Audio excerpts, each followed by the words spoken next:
అసలు ఈ శారీస్ ఎంత బాగున్నాయంటే ఒకేసారి 2 శారీస్ తీసుకున్నాం మేము.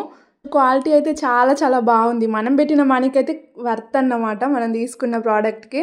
అండ్ ఇది ఆల్రెడీ నేను ఇప్పేసిన, ఇంకోటి ఇప్పి చూపిస్తా ఇప్పుడు ఎట్లుంది అనేసి మీ ముందే. సో చాలా చాలా ప్రిట్టి ఉంది. అసలు కలర్ అయితే మస్తుంది నిజంగా. నేను కలర్ కోసమే తీసుకున్న ఈ శారీ అండ్ బ్లౌజ్ని అయితే. దీంతో డ్రెస్ డిజైన్ చేద్దాం అనేసి. వీటి లింక్స్ కావాలంటే కామెంట్ చేసేయండి. అండ్ నేను తీసుకున్న 2 శారీస్ ఎందుకు తీసుకున్నానంటే 1 శారీలోనే మీకు ఆల్రెడీ ఒక డ్రెస్ అనేది కంప్లీట్ అయిపోతుంది. కాకపోతే నేను కొంచెం డిఫరెంట్గా దాన్ని ఒక 3-4 వేస్లో స్టైల్ చేయడానికి అనేసి, కొంచెం డిఫరెంట్గా స్టైల్ చేద్దాం అనేసి, అట్లా స్టిచ్ చేద్దామని 2 శారీస్ తీసుకున్నాను అనమాట. సో దీన్ని నేను 2 పార్ట్స్గా డివైడ్ చేసి పెడతా, అసలు ఏమేమి కుడుతున్నా ఎట్లా స్టైల్ చేస్తా అనేది. సో వీడియోని అయితే ఖచ్చితంగా చూడండి. నెక్స్ట్ వీడియోస్ని కూడా ఖచ్చితంగా నేను మొత్తం అన్నీ ఎట్లా స్టైల్ చేస్తా మొత్తం అన్నీ పోస్ట్ చేస్తా. అండ్ అప్పటి వరకు ఫాలో చేసుకోండి. అంతే వీడియో. Bye bye. చలో bye guys, see in the next video.